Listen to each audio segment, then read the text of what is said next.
খবর 24 সাথে আপনাকে স্বাগত। নতুন নতুন খবর জানার জন্য আমাদের চ্যানেলে চোখ রাখুন। নমস্কার দর্শক বন্ধুরা, স্বাগত আমাদের এই চ্যানেলে। তিলোত্তমা ধর্ষণ খুনের প্রতিবাদে সোমবার লালবাজার অভিযানে জুনিয়র ডাক্তাররা কলেজ স্কোয়ার থেকে লালবাজারের দিকে এগিয়ে যায়। তাদের আরজি কর কাণ্ডের তদন্তে পুলিশি ব্যর্থতার অভিযোগ জুনিয়র চিকিৎসকদের মুখে। এদিকে মিছিল আটকাতে তৈরি লালবাজার ও ফিয়ার্স লেনে তৈরি হয়েছে ব্যারিকেড। শিকলে তালা বেঁধে তৈরি হয়েছে ব্যারিকেড। ডিএ আন্দোলনকারী যৌথ সংগ্রামী মঞ্চও যোগ দিয়েছে এই মিছিলে।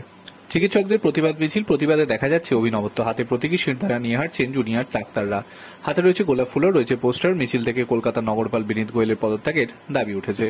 এই মিছিলের জেরে কার্যত স্তব্ধ বিবি গাঙ্গুলি স্ট্রিট। বউবাজারে বজ্রমাটনি। মিছিল রুখতে লাঠি ঢাল হাতে পুলিশ। ফিয়ার্স লেনে 9 ফুটের ব্যারিকেড।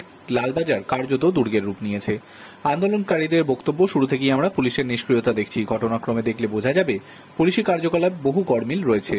রাজ্যই সুপ্রিম কোর্টে সেই ঘটনাক্রম দিয়েছে। 14 তারিখ রাতেও আরজি করে যে ভাঙচুর হয়েছে সেখানে পুলিশের নিষ্ক্রিয়তা ছিল। তিলোত্তমার পরিবারের প্রতিও পুলিশের ব্যবহার ঠিক ছিল না। প্রতিবাদে গোলাপ কেন? আন্দোলনীদের দাবি ভুল ভাঙানোর জন্য। তারা বলছেন কর্তৃপক্ষ আন্দোলনকারী চিকিৎসকদের দুষ্কৃতী বা বহিরাগত ভাবছে, তাদের এই ভুল ভাঙাতেই হাতে গোলাপ।